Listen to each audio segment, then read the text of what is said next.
guys, welcome to I Emily, and today we're going to be talking about Home Alone facts that will ruin your childhood. And a disclaimer, if you're a truly fan of Home Alone, then don't watch this. I mean, these are some facts, like fun facts. Well, they're not like fun, but some facts. But before we get to this, my backdrop of Chewy Land for you.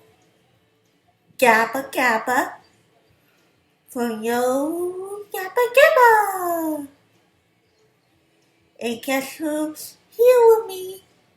SpongeBob.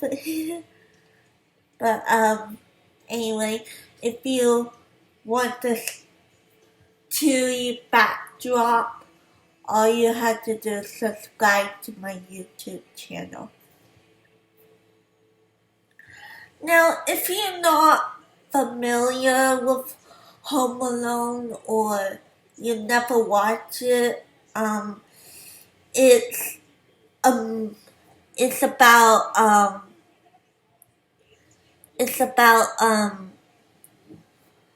this boy Kevin, and he is left behind, and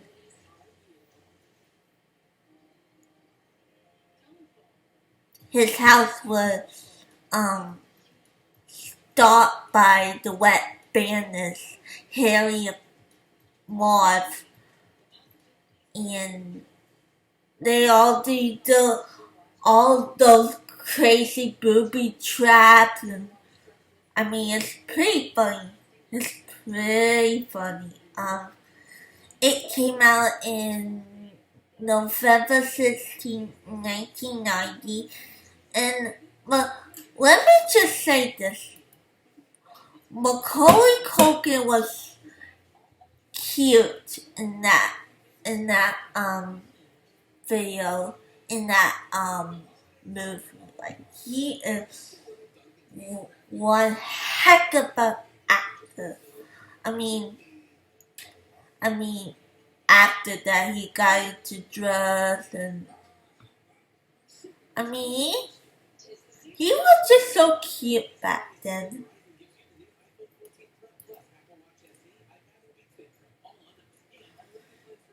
And Joe Pesci is Harry, and Daniel Stern is Marv,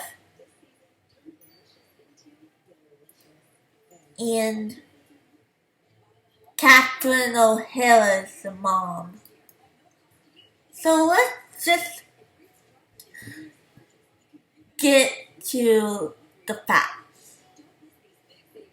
The first fact is the wet bandits would die in real life. So, like Looney Tunes and the Three Stooges, and they got into those booby traps made by Kevin, and it's hilarious. And Harry on fire. Harry's scalp will be horribly scarred from the flamethrower trap, and the falling island, it will be less than more than input. And you know how Kevin had those paint cans? The numerous slips and paint cans had were the it's just And you guys see YouTube videos with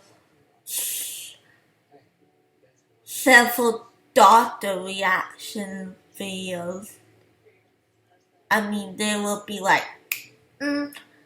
they probably die in real life, but thank goodness they didn't die.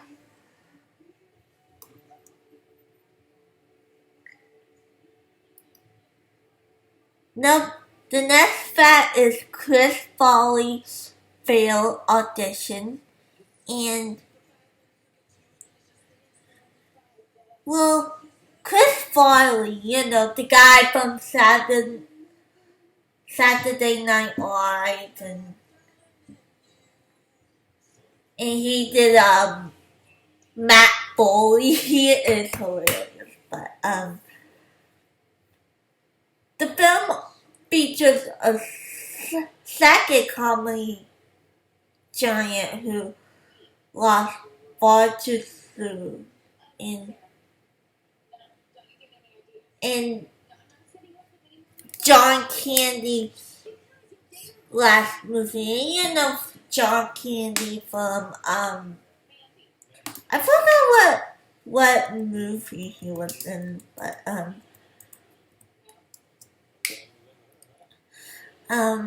let's see. He was in Planes, Trains, and Automobiles. And he was also in Cool Runnings. And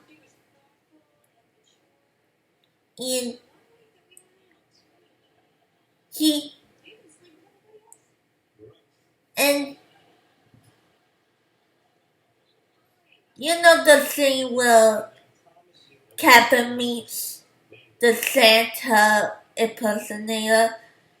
He was played by second Say Ken Hudson Campbell, his debut film Warm. And Farley was also auditioned, but according to Chris Columbus, he was not particularly great shape. And Columbus knew personally Farley thought he was the sweetest guy, and Farley was seemingly exhausted though, and the audition flopped. I mean, it would be cool if Chris Farley was in Home Alone, but we never got to see the performance. The next fact is Angels with Filthy Souls is a real movie, excuse me. So, the scene where Kevin's watching that gangster movie and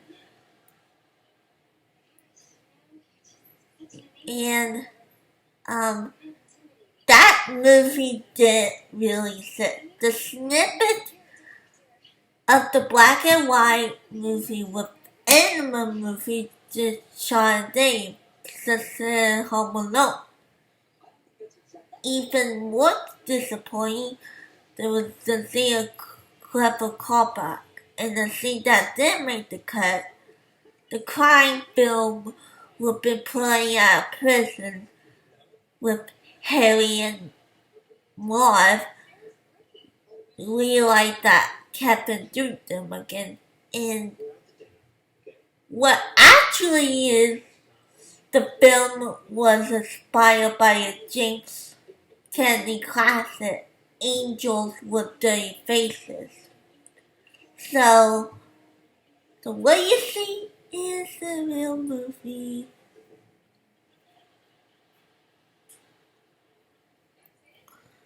The next fact is Kevin's treehouse is no more. So, for most of the interior shots, the filmmaker's construction set in Newton High School gymnasium and swimming pool, and this school was also used for nursery location for another John Hughes production, which was Uncle Buck. And while the most mayhem occurred on South Side, a real suburban house was used for the Terry shot. Anyone who wants to see the MacArthur household, you can go to 671 Lincoln Avenue, Winnetka, Illinois. And this home was owned by the Abisham family, and at the time of building, and hasn't gradually changed in the 90s. Fans will notice a key piece missing, the cabin treehouse. This recipe was made for just for the movie and got dismantled immediately after. So you won't see cabin treehouse no more.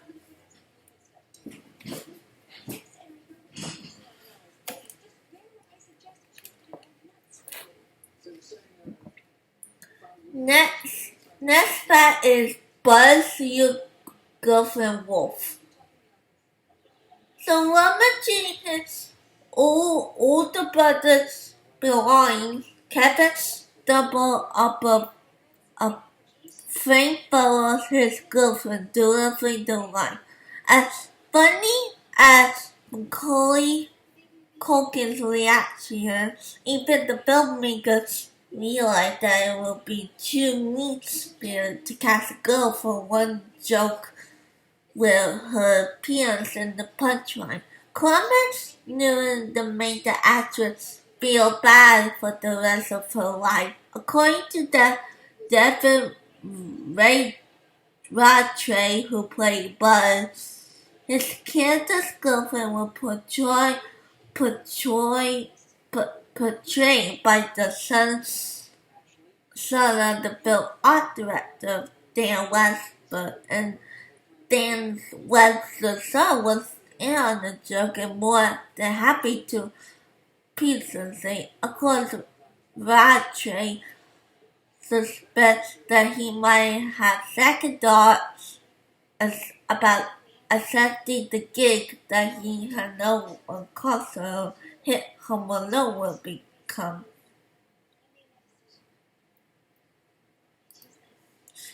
The next fact is the tarantula on Mars' face was real.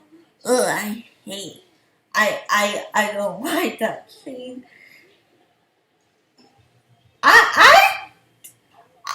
Let me just say this. I thought it was a remote control spider. I thought it was a remote control spider. So, in addition to criticizing Buzz's girlfriend, Kevin accidentally destroyed his brother's room and released his pet tarantula. And this worked out well for Kevin, as the tarantula provided a quick getaway when Mars snatched him. Nowadays, that spider will be CGI. In the 90s, you didn't have practical effects. According to Daniel Stern, the filmmaker was originally going to use a mechanical tarantula when Kevin put the hairy spider Mars face. On the day of shooting, Stern found out that the rap booker looked too fake, so they turned to the real deal. When Animal Wrangler was present, they couldn't remove the tarantula's poison because it will die, and they thankfully, the tarantula wasn't startled by the high-pitched scream since it didn't have ears. Ugh. I mean, if someone put a tarantula on my face, I will, I will, I will, I will, I don't know what I'm going to do with them. I don't know what I'm going to do with them. The next fact is Columbus gets a lesson on how to not to Japan. And for all the laughs, Macaulay Culkin brought his childhood wasn't the easiest. And this was largely due to his reporting crew for Father Kit Cohen. When Home Alone was in production, Columbus didn't have a ton of experience in the parenting department yet. Thus, Culkin's real life family environment wasn't the first thing in mind. As the filmmaker started hearing hair-raising stories about the Culkins, Columbus had realized his movie star had a troubled family life, and the only became more apparent to Columbus in 1995 when the Culkins and the Bill Cosby battle, and Columbus said at that time, if I were a kid, I want my parents cussing of me because they love me, not for my money. It's a little bit depressing.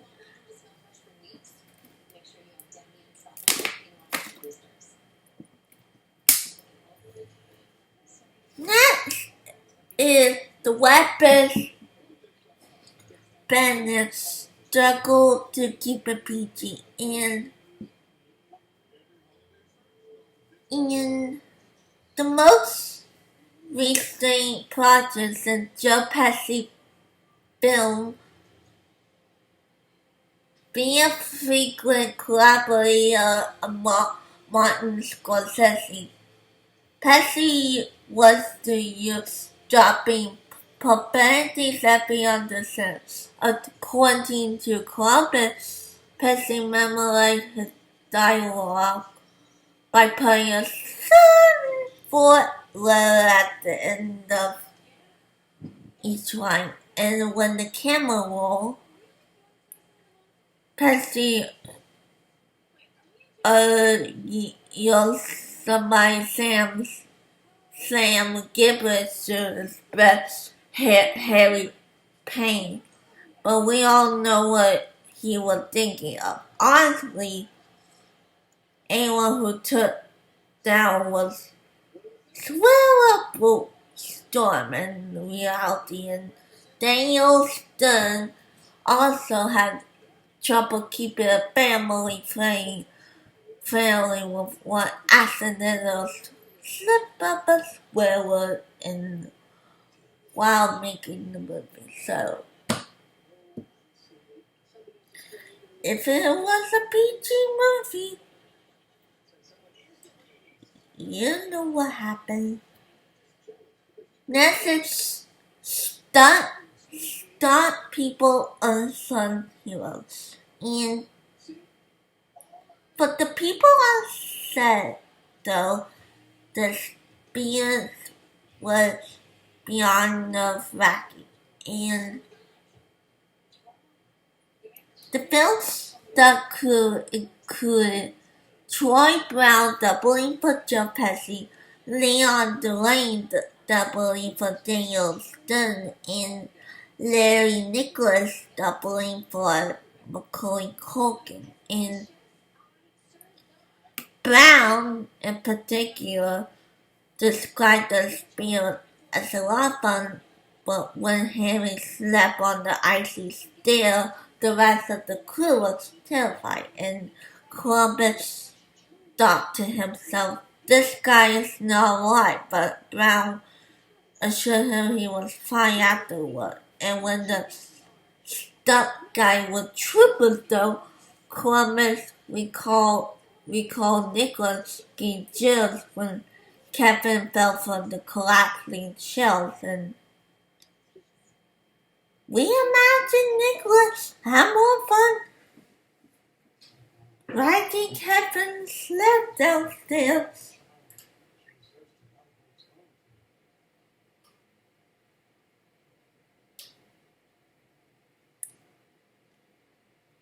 And the number one,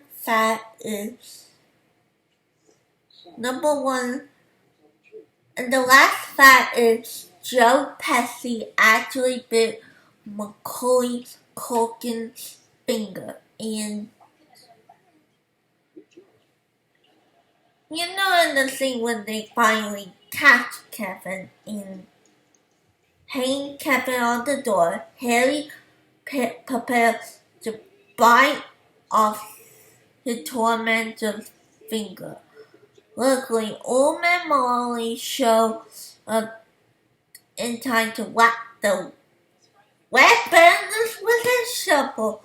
That was the real shovel according to Troy Brown. But the real pain, the rehearsals when Pesci apparently got a little too into his character. Culkin claims that Pesci actually bit his finger and still had the tooth mark to prove it. Taking pride to his bowel wound, Culkin didn't think Pesci intended to bite down that hard. Still, Columbus couldn't help but suspect that might be a little professionally jealousy on Pesci's part. I mean,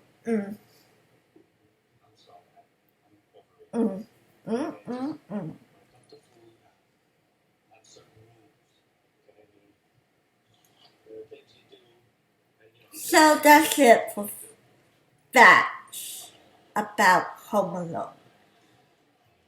Again, if you want to win this Cherryland backdrop, all you have to do is subscribe to my YouTube channel. Follow me on Facebook and Instagram. I'll see you later. Bye.